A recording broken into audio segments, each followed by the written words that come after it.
Arts in Common ini kayak jadi laku yang besar buat Arjok ya.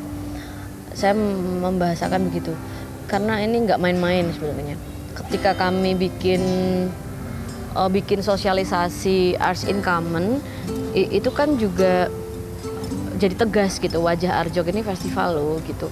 Dan festival utama memang seni rupa, tapi juga ada fasilitas-fasilitas yang kami bangun untuk menjadi ruang kerjanya seni-seni yang lain, seni pertunjukan, seni media, untuk sastra dan sebagainya. Lebaran seni rupa ya. Iya, itu kan sebenarnya momen dimana dalam setahun Jogja dipenuhi ya sama pengunjung yang khusus datang untuk seni, yang kebetulan kebanyakan memang seni rupa gitu ya. Dan saya kira itu dari 2009 ya, awalnya setelah JAV itu, kemudian 2009 mungkin kalau nengok ke belakang, awalnya 2008 waktu JAV pertama, Mas Pempat bikin JAV, mengumpulkan seniman, terus merancang sebuah pameran. Di situ kan muncul kebutuhan untuk berstrategi ya, menyusun strategi manajemen. Dan pasti kita butuh audiensnya siapa gitu. Dan setelahnya baru itu menjadi kultur. Mungkin awalnya lokal, terlokalisir dulu, teman-teman yang ada di Jogja diundang, mulai dari seniman, mulai dari kurator, penulis. Waktu itu mungkin kurator nggak seberapa banyak ya, tapi seniman, basisnya seniman kalau kita ngomong JAV dan Arjok. Dan itu seneng kayak bikin acara untuk teman-teman yang datang, teman-teman gitu loh. Sampai akhirnya perhatian dari kolektor memang berdatangan sendiri. Ada yang memang diundang khusus, dan waktu itu mungkin tidak seberapa banyak kolektor yang intens ke Jogja. Sehingga akhirnya secara organik itu jadi terbiasa Arjok kapan gitu kan. Nah, kultur ini berjalan secara organik saya kira sampai 2014-15 gitu kira-kira. Itu terjadi hanya karena kapan Arjok, teman-teman bikin acara dong, begitu dan sebagainya. Nggak kemudian ada satu pengorganisiran event yang serius melihat potensi yang ada di sini. Tapi kalau kita mundur lagi tadi, seperti kita membahas JAV 2008, kantong-kantong seni di Jogja ini sebenarnya emang udah penuh, banyak dan penuh, tidak tersentralisir. Memang karena dorongan orang untuk datang ke Jogja sebagian besar karena belajar gitu, baik untuk pergi ke perguruan tinggi sekolah atau menempuh pendidikan yang non formal gitu ya, belajar pada seniman atau format-format lain seperti residensi atau penelitian gitu kan. Sehingga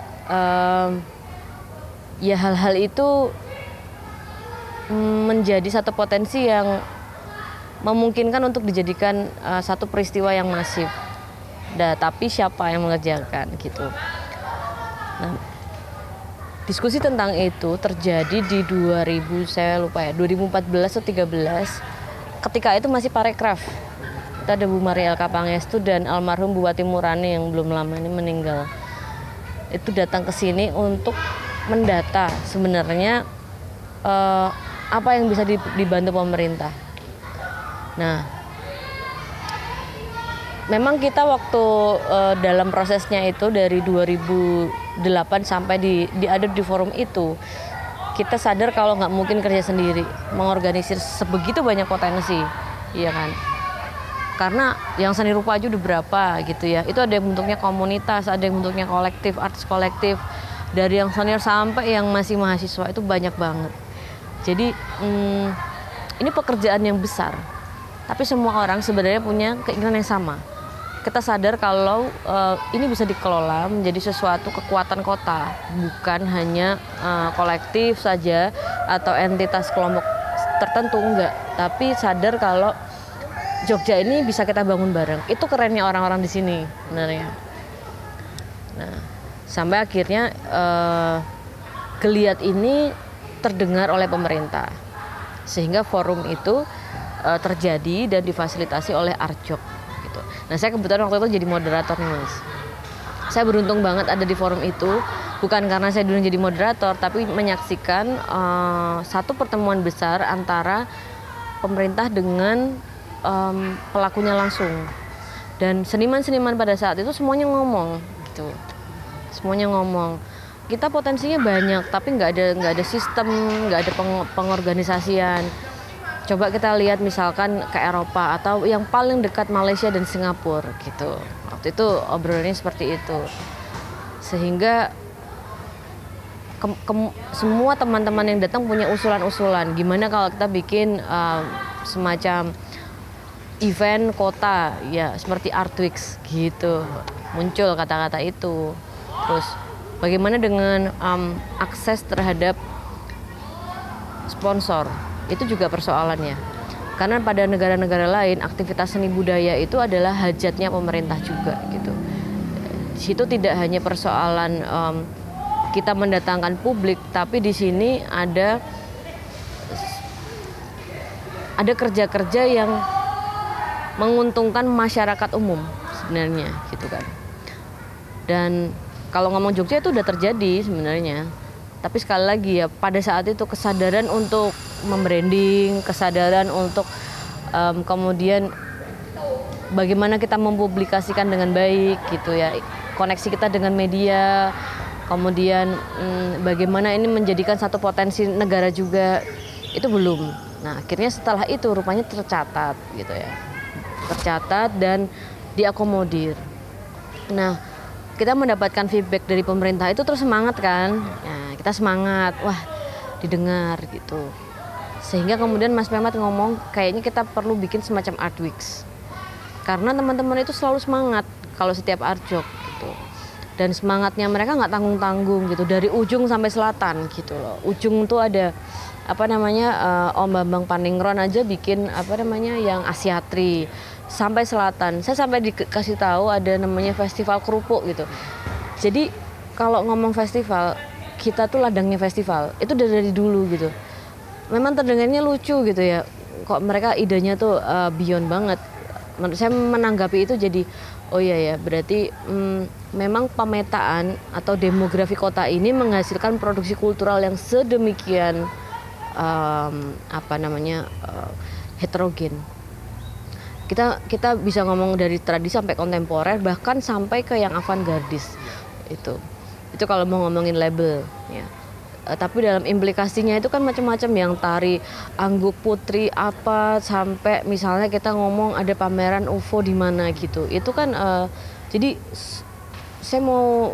yang saya mau bicarakan adalah hampir semua kebutuhan publik itu bisa terakomodir ketika Artwix. Dulu kita belum ngomong Artwix ya, tapi itu tadi lah mungkin pakai istilah Lebaran Seni Rupa. Judulnya memang Lebaran Seni, tapi yang merayakan tidak hanya seni rupa gitu. Pertunjukan pun sebenarnya juga kemudian membuat banyak sekali program dan festival. Sampai misalkan yang paling sustain seperti YGF, Gamelan Festival itu sangat menjadi satu festival yang selalu mengiringi Arjok gitu dari dulu gitu. Dan itu baik karena publik internasional yang datang juga bisa melihat ada festival pertunjukan yang dia tidak berhenti pada wilayah yang klasik aja, tapi gamelan ini juga bisa menjadi sajian yang progresif, yang kritikal dan juga berelasi dengan hal yang kekinian. Itu bagusnya gitu loh, dinamika itu. Nah, terus 2015 ya awalnya kami merintis dengan mengumpulkan teman-teman pelaku festival dulu, kemudian ruang seni, seniman-seniman, kurator, penulis, dan juga art management. Kita kumpulin, kita rembugan, sarasehan, ayo kita mengerjakan bersama-sama, kita garap ini sebagai city branding. Itu memang ada kesadaran ke sana itu di 2015. Mas Heri yang menggarap itu dengan teman-teman yang kemudian itu menjadi Jokfest. Jadi kalau mau ngomong kesejarahan itu begitu. Memang saya selalu ada dalam bagian history ini karena saya bekerja sama Mas Heri gitu. Dan kita selalu lah diskusi apa segala macam. Saya diminta nulis, saya nulis dan sebagainya gitu. Nah, Jogja tuh kan gitu kan. Isomu opo ya kamu bantu apa yang kamu bisa kayak gitu. Jadi ketika 2015 ide membuat Art Weeks itu dilontarkan, tanggapannya kan positif. Teman-teman semuanya memang membutuhkan adanya satu wadah. Mungkin tidak serta-merta harus wadah yang seperti apa, tapi setidaknya ada satu media center yang orang tahu dia ke sana dan mendapatkan seluruh informasi apa yang ada di kota ini. Jadi pemetaan ya, lebih ke situ. Jadi pemetaan, kemudian juga di situ difasilitasi dengan how to-nya gitu. Kita sedang tidak berada pada kota besar kan ya. Kalau kita ke Singapura itu di stasiun kereta terdekat itu kita udah tahu gitu waktu Art Weeks. Ini di situ 200 meter ada pameran ini. Kita belum sampai di situ. Jadi kita mengharapnya dari situ gitu sebenarnya dengan Art Weeks. Sampai sekarang kita bikin katalog, kita bikin website, kemudian bikin Arthur. Nah, Arthur ini menarik karena Arthur itu sebetulnya program yang juga diinisiasi Arjok. Saya lupa persisnya, mungkin 2010-an ya, di antara tahun-tahun itu di order 2010 punya ide untuk membuat satu program mengajak ya kolektor memang dan beberapa art lover untuk main ke studio seniman. Nah, pada saat itu kultur mengunjungi studio seniman bukan menjadi sesuatu yang mudah ya. Ini nggak ada aksesnya kalau dulu. Jadi publik melihat karya seniman ada di ruang pamer. Jadi nggak ngerti nih ruang produksinya seperti apa. Kecuali kita temennya gitu atau tetangganya. Kalau dulu nggak ada kultur itu, sehingga ketika ada kemungkinan kita mengunjungi studio seniman semuanya antusias. Gitu. Ternyata banyak orang yang penasaran kenapa seniman ini bikin ini, kenapa karyanya seperti ini, dia dari mana dan sebagainya. Itu semua terefleksi dari studio. Tapi kemudian program itu kan bukan program yang terbranding dan terpublikasi secara luas. Jadi hanya kalangan tertentu yang mengakses si program ini. Dan sekarang ketika ada JAW, program itu menjadi program publik. Jadi ada pengorganisasian khususnya, Mas. Udah ada pengelolanya, ada schedulingnya, studionya siapa dan sebagainya gitu. Sudah seperti itu. Jadi udah maju banget lah si program Arthurnya ini. Dan si JAW sendiri menjadi satu peristiwa yang saya kira nyaris seperti festival sendiri gitu. Kita nggak harus bikin panitia, tapi udah jalan dengan sendirinya gitu ya kalau JAW. Jadi kerjanya memang kerja solidaritas, formatnya jadi seperti itu.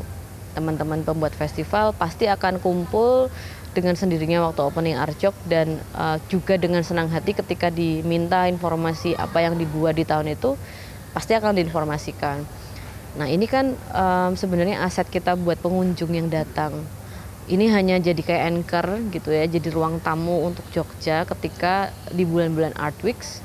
Dan Art Weeks itu nggak hanya kota Jogja ya, tapi DIY gitu ngomongnya, yang cukup luas wilayahnya, sehingga mereka bisa jalan benar-benar untuk melihat kawasan di DIY-nya itu ada apa aja. Jadi orang memang, saya membayangkan kalau saya menjadi publik dari luar yang datang ke sini, saya akan senang sekali karena experience-nya itu benar-benar kaya. Bisa melihat museum yang dulunya sekolah seni gitu, ada pameran. Saya bisa ngelihat tari di kota yang nggak di tengah kota, dan saya bisa ngelihat pameran-pameran misalnya seperti di daerah-daerah Tirto Dipuran. Jadi memang kalau kita ngomong Lebaran Seni Rupa itu tidak hanya kuantitas pada akhirnya ya. Kita tahu nih ada ratusan event terjadi pada saat pelaksanaan Arjok yang sekarang kita branding sebagai Jogja Art Weeks. Tetapi di situ memang Jogja menyambut publik secara besar-besaran gitu. Itu ada di sana semangatnya. Bagi masyarakat kota ada banyak cara untuk berpartisipasi dalam pelindungan hutan. Pertama,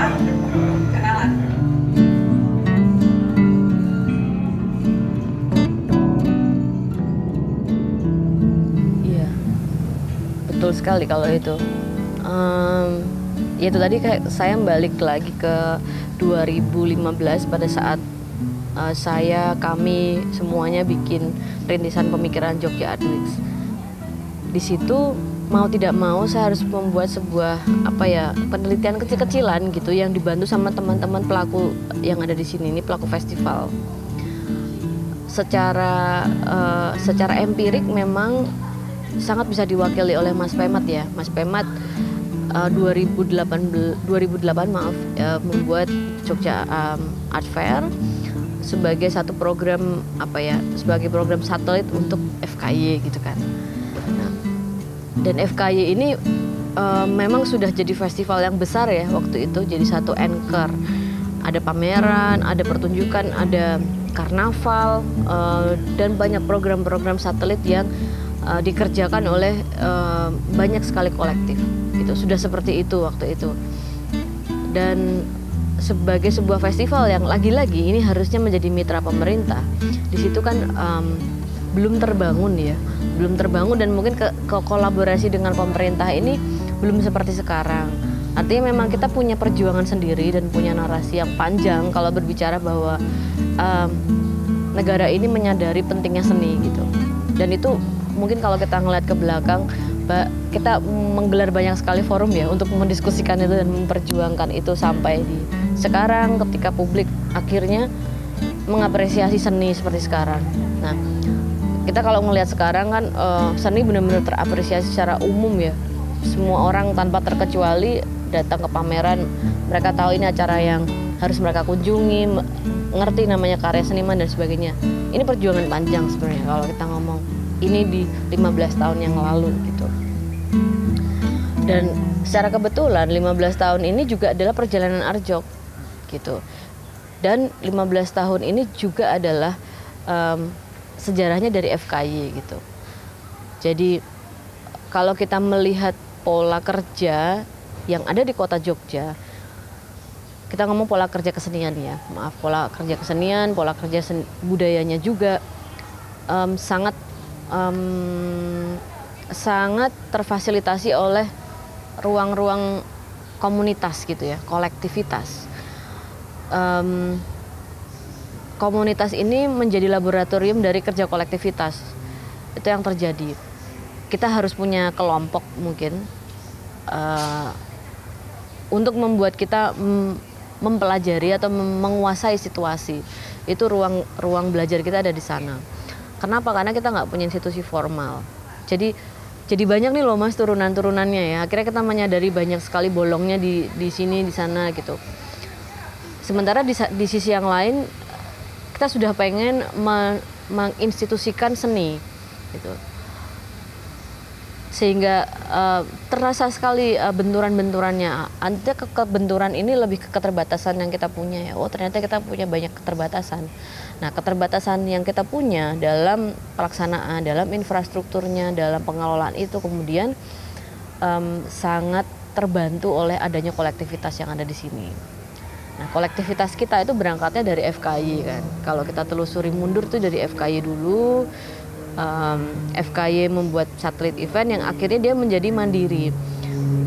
Sebetulnya mungkin nggak hanya Arjok sih ya, ada beberapa yang lain juga yang akhirnya bisa menjadi event yang swadaya dan menjadi festival sendiri seperti sekarang misalnya Jogja Binel gitu dan banyak lainnya. Dan sebagian besar dari kami yang terlibat pada saat peristiwa itu pun juga yang akhirnya menemukan format-format kerja yang mungkin sampai saat ini ya masih ada. Jadi infrastrukturnya memang sangat ditentukan oleh kelompok gitu, oleh kolektivitas, kerja-kerja bersama sih yang ada di sini. Jadi memang interaksi sosial, hubungan sosial kami di sini ini jadi dinamika kerja gitu sampai sekarang gitu akhirnya. Jadi nggak bisa ya kita kayak kalau pas Art Weeks itu nggak bisa saling support itu nggak mungkin gitu. Karena kami merasa sebenarnya kami itu satu rumah.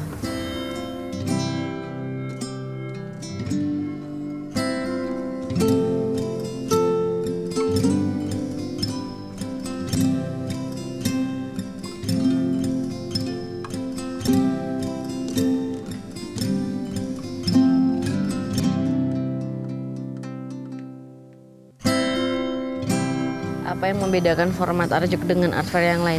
Karena bahkan saya pun sampai hari ini nggak merasa art jok tuh art fair. Gitu.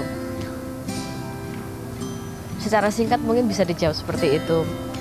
Kalau kita mempelajari format penyelenggaraan seni secara internasional ya dalam di Eropa, di Australia, di negara-negara yang mungkin kita melihatnya sebagai kanon utama seni di dunia. Memang ini menjadi pemetaan yang baru mungkin. Kita tahu ya kalau art fair itu di situ adalah liganya galeris. Jadi yang bertanding adalah galeris. Galeri-galeri berkumpul, ada pengorganisasian secara mandiri di sana dan mereka mengelola ya ruang galerinya di situ dengan membawa senimannya, punya kurasi masing-masing, mendatangkan publik yang dikelola panitia ya kalau dia art fair, dan mereka bermain dengan liganya di situ. Itu kalau art fair. Nah, kalau Biennale, ya, Biennale itu capaiannya lebih pada pengetahuan dan penemuan kan, dan membicarakan yang akan loh kalau Biennale itu. Jadi kita ngomong 2 tahun ke depan sudah harus ada sekarang itu kalau Biennale, karena memang capaiannya adalah bukan yang ephemeral, tetapi membicarakan kita akan melihat ke arah yang mana, jadi visi gitu loh, visi dan pemikiran kan kalau Biennale. Bukan berarti dalam Biennale itu tidak ada industri, ada gitu, tapi kan itu bukan pada lapisan luar, bukan ruang tamunya Biennale gitu. Nah, kemudian ada lagi yang disebut dengan festival. Nah, festival ada format keterbukaan, itu cirinya festival. Kita bisa mengundang, kita juga bisa menerima orang yang mengajukan diri, ya kan? Dan di dalam festival, seperti katanya festive, perancangan program, peramuan program itu dibuat secara equal, ya, kalau festival. Kemudian pertanyaannya sekarang, art jok gitu. Art jok itu ada di mana? Ini pertanyaan yang ditanyakan paling banyak orang kan. Dan media tuh senang banget biasanya ya, untuk mendiskusikan tentang itu. Penjualan art jok gitu-gitu ya.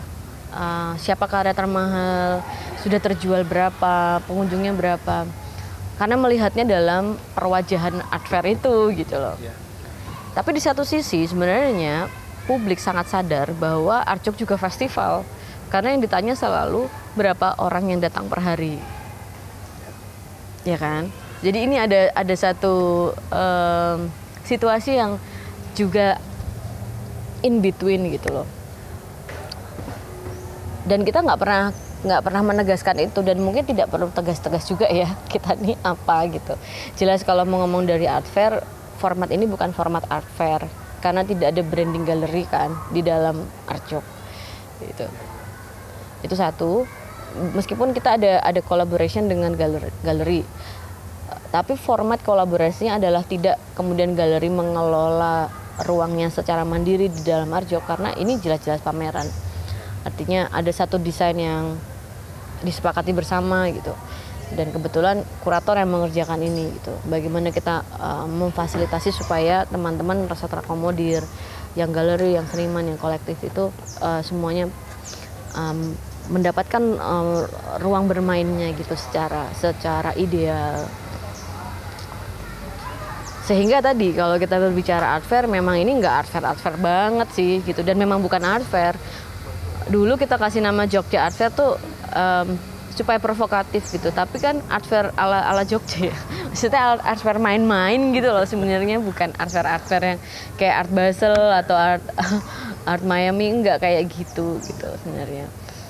Dan itu menariknya karena banyak sekali pertanyaan gitu gimana. Tapi kami dengan keleluasaan itu sebenarnya bisa bekerja dengan eksplorasi baru terus. Akhirnya kami menemukan format-format program, cara kami bertemu dengan publik, mensiasati itu malah merdeka gitu. Merdeka tuh bukan bebas nilai ya. Nah, tetap ada sih sebenarnya rule of play yang kami buat gitu, yang sampai sekarang masih terjadi gitu. Nah, akhirnya 2018 kami ingin menegaskan posisi Arjok itu apa gitu. Sehingga Arts in Common ini adalah sebuah statement juga sebenarnya untuk bicara bahwa Arjok ini membuat peristiwa seni untuk siapapun gitu. Memang membuat peristiwa seni itu sama dengan adalah untuk publik seni yang sudah ada gitu. Penikmat seni, kemudian penghayat seni dan sebagainya. Tetapi publik yang lain juga sangat menginginkan kan sebenarnya mengakses seni ya, menginginkan mengakses, berpartisipasi juga gitu. Dan kami sangat senang untuk bisa berada pada situasi itu, dalam environment itu. Environment di mana pengunjung Arjok adalah siapapun gitu. Kita selalu bertemu dengan teman-teman baru, bertemu dengan publik-publik baru yang ini menjadi tumbuh sebenarnya menjadi masyarakat budaya yang selanjutnya gitu. Itu yang terjadi. Dan ya, Arts in Common adalah sebuah headline tema yang menegaskan bahwa ini adalah festival untuk siapapun gitu. Sehingga kemudian ada satu triplet yang kami suguhkan dari Arts in Common, yaitu Common Space, Common Time, dan sekarang ini Expanding Awareness.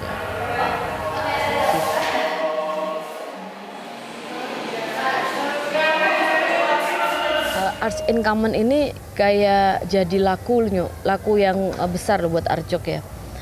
Saya membahasakan begitu karena ini nggak main-main sebenarnya. Ketika kami bikin sosialisasi Arts in Common, itu kan juga jadi tegas gitu, wajah Arjok ini festival loh gitu. Dan festival utama memang seni rupa, tapi juga ada fasilitas-fasilitas yang kami bangun untuk menjadi ruang kerjanya seni-seni yang lain, seni pertunjukan, seni media, untuk sastra dan sebagainya. Tapi memang prosesnya akan kemudian jadi pelan-pelan ya. Maksudnya kita juga berprosesnya organik di sini. Arahnya ke sana sudah jelas gitu. Arts in Common sama dengan festival sebenarnya. Nah, setelah dari 2018 kami membuat Common Space, di situ kami diberi situasi pandemi yang awalnya mungkin dibaca sebagai ujian gitu loh. Tapi kemudian sadar tidak sadar kami sebenarnya memanfaatkan betul situasi pandemi itu jadi laboratorium kerja gitu. Terutama untuk pemikiran ya, untuk ngomongin konsep dan sebagainya, itu jadi laboratorium kerja kami. Setelah kita menyatakan diri jadi festival, malah sepi. Malah nggak boleh didatengin publik. Jadi festival kesunyian gitu. Terus itu lucu banget sih. Loh, kita habis ngomong kita festival kok malah nggak ada yang datang. Tapi itu memang semua orang mengalami kan waktu 2020 sampai 2021, semua orang mengalami itu. Dan kami juga mau luas sebenarnya menghadapi itu sampai di 2020 akhirnya kita bikin 2020 kita bikin yang Arjok Resilience. Arjok Resilience ini jadi kayak resonansi dari situasi yang faktual waktu itu, situasi yang lagi terjadi. Sunyi, orang semuanya menghadapi tantangan yang baru. Kalau sebelumnya tantangan kita itu ngomongin situasi sosial, politik, ekonomi, ini masalahnya kesehatan dan lingkungan waktu itu. Lingkungan tuh bener-bener jadi nyata buat kita. Nggak hanya lingkungan alam ya, tapi kita ngomong lingkungan yang sehari-hari gitu. Mungkin juga lingkungan yang lebih besar lagi, tapi lingkungan gitu, environment. Itu jadi sesuatu yang sangat-sangat head to head dengan kita waktu di periode itu. Akhirnya apa ya formatnya ya gitu kan. Jadi seperti itu. Jadi memang kalau ditanya apakah situasi itu berpengaruh, karena itu akhirnya jadi laboratorium kita. Meskipun kita kayaknya selama ini mengakrabi banyak media-media ya, di situ harus jadi inovatif gitu. Karena urusannya dengan survival. dan dengan resistensi. Kita harus tetap ada, kita harus tetap melakukan sesuatu, bukan hanya untuk kita supaya kita tuh tetap ada, bukan, tapi untuk yang lain. Itu adalah kesadaran yang kita bangun gitu di Arjok.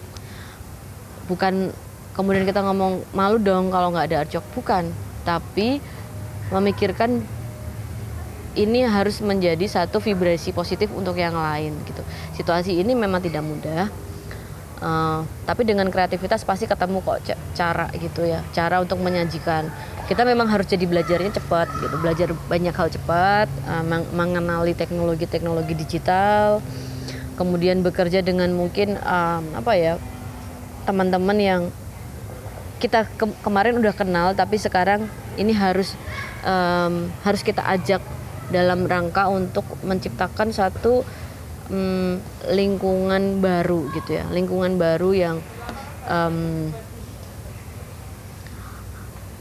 bisa membuat publik mengakses peristiwa seni.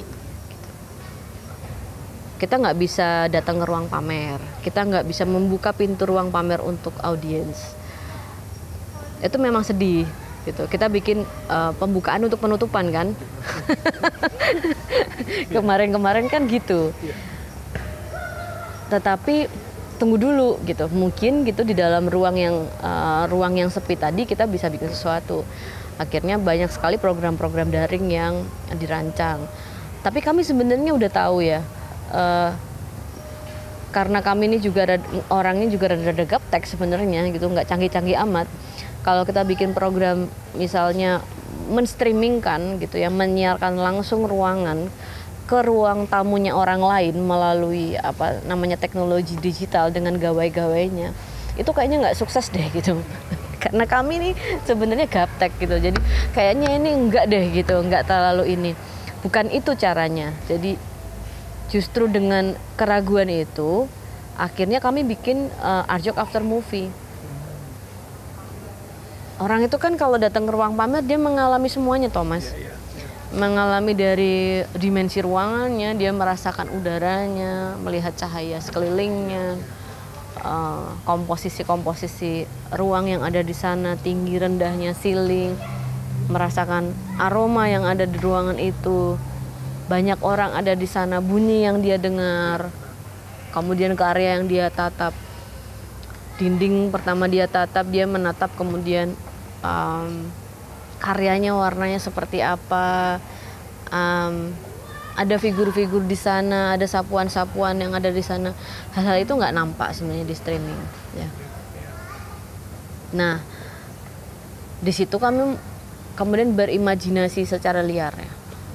Berarti apa ya gitu, supaya mereka yang di ruang tamunya masing-masing tadi nih mengalami seperti yang kami alami di sini. Kira membuat Arjok After Movie itu dibantu sama Mas Gembul. Mas Gembul bantu kami bikin film itu. Bagus sekali, menurut kami sukses karena bisa menggambarkan betul Jogja sedang ada di titik mana, situasi apa yang ada di Jogja. Posisi Arjok ini sedang bikin festival kesunyian kan waktu itu.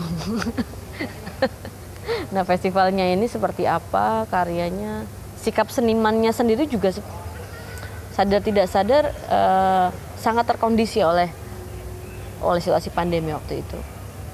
Karya-karya yang dipamerkan waktu itu sangat beresonansi dengan situasi mereka gitu. Keterbatasan, membicarakan ketakutan, bagaimana dikdaya secara ekonomi dan pangan misalnya, ancaman kesehatan juga gitu. Kemudian pencarian terhadap diri. Ini kan kita kayak ditwist ya waktu itu. Goyang-goyang sedap gitu loh. Waktu itu gitu kan kita goyang-goyang sedap ya. Ada sedikit perasaan-perasaan yang membuat kita menjadi kapalnya tuh goyang gitu, mencari ulang. Nah, waktu itu saya sama Mas Heri sama Pak Bambang waktu Arjok Resilience, kita ngomong gini, seniman kalau kayak gini karyanya bagus-bagus ya. Serius, bagus. Jadi sebenarnya seniman-seniman kita nih juga nggak takut-takut amat atau merasa kesenimanan mereka akan terganggu dengan itu. Di satu sisi itu kan adalah kekuatan kita, bahwa memang sebenarnya kolektif kita nih sangat kuat gitu. Kita kayaknya kan invisible hand ya di sini gitu, nggak ada art council yang gimana kayak negara lain. Tapi dalam situasi itu kita menjadi sangat jelas dan menyadari gitu, hati kita kayak hangat gitu ya. Rasanya dada kita masing-masing itu sangat menyadari bahwa kita nih nggak sendirian kayak gini gitu. Teman-teman juga semangat, itu kekuatan buat Arjok juga. Kita nggak boleh berhenti di sini kayak gitulah waktu itu. Sehingga yuk kita berani 2021 Common Time gitu. Common Time itu kita udah tahu ini akan menjadi pertaruhan yang besar juga. Ngomongin waktu tuh kayak apa ya di dalam karya gitu. Wong kita aja masih di waktu yang nggak jelas waktu itu. Uncertain time waktu 2021 awal itu lebih terasa loh menurut saya. Bagaimana kita terombang-ambing terhadap regulasi, maksud saya regulasi terhadap penyelenggaraan event ya, itu kan birokrasinya kan tarik ulur ya waktu itu. Nah juga ada kabar burung yang mengatakan boleh digelar daring kan 2021. Ternyata 3 hari sebelum pembukaan Arjok ada edaran yang dikirimkan ke kantor mengatakan belum dulu gitu ya, belum dulu, jadi mesti tarik rem lagi gitu. Nah perasaan itu sebenarnya juga terresonansi ke dalam apa yang ada di ruang pamer gitu. Jadi ini semua tuh punya kaitannya sih menurut saya, dan kebetulan banget temanya juga waktu gitu. Ini luar biasa loh buat saya tuh. Common Time itu luar biasa. Waktu sosialisasi pertanyaannya tuh besar-besar. Pertanyaan yang kalau kita ngomong waktu terus karyanya kayak apa gitu kan. Dari situ aja kita sama-sama mikir sebenarnya. Kuratornya juga mikir. Apakah kita sebenarnya udah tahu apa belum yang kita maksud dengan itu? Gitu. Itu tema-temanya juga turunan temanya sendiri bagus-bagus waktu itu, bagus-bagus. Kita membicarakan waktu yang tidak permanen, impermanence. Kita membicarakan tentang temporality, karya-karya yang berbasis waktu. Dan kesadaran itu menjadi sangat kuat di sana. Jadi semacam ini dari tema ke tema itu punya resonansinya masing-masing gitu ya. Ruang memantul ke waktu, waktu memantul ke kesadaran sekarang. Dan yang memang harus disyukuri ketika tema yang tentang kesadaran ini kita udah bisa daring gitu. Sehingga perjalanan ruang dan waktu di waktu yang sunyi tadi ini ini bisa kemudian seperti kerannya dibuka di saat ini. Kita kayak membuka keran kesadaran gitu. Dan tadi pertanyaannya kan tentang ini, bukan perhatian kita di tahun ini bukan pada hal-hal yang pusat gitu ya. Itu benar. Karena memang dalam perjalanan kami dari Arts in Common tadi, kami punya ruang untuk mengamati lagi hal-hal yang membuat komunitas seni itu kemudian bertahan, berkembang di dalam melampaui masa pandemi itu. Gitu. Kalau ngomongin inklusivitas, kita sudah ngomong di Arjok yang sebelum-sebelumnya memang, atau kita misalnya berbicara tentang disabilitas, berbicara tentang lingkungan, betul. Tetapi bahwa penataan pemikirannya atau penegasan-penegasan pada karya itu tidak setebal sekarang gitu. Dan juga sekali lagi kita berbicara dengan publiknya ya. Publik saat itu belum punya kebutuhan seperti saat ini.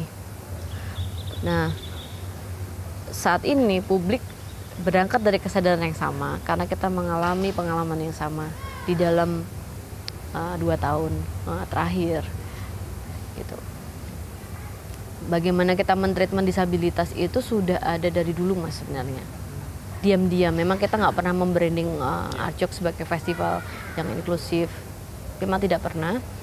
Tetapi dari dulu dengan gedung yang memang tidak punya akses terhadap disabilitas, kita selalu memprioritaskan disabilitas. Ada treatment khusus untuk disabilitas. Tahun ini kami lebih serius lagi karena kami sadar sebenarnya arts in common itu tidak main-main. Gitu. Kalau kita ngomong umum itu tidak main-main. Umum itu bukan random gitu ya, tapi kesadaran bahwa banyak sekali lapisan dalam masyarakat. Itu yang perlu digarisbawahi sebenarnya. Kalau kita sadar siapa yang ada dalam lapisan masyarakat kita, itu namanya dedikasi. Dedikasinya kita ada di sana. Gitu, untuk dedicate sama semua orang melalui seni.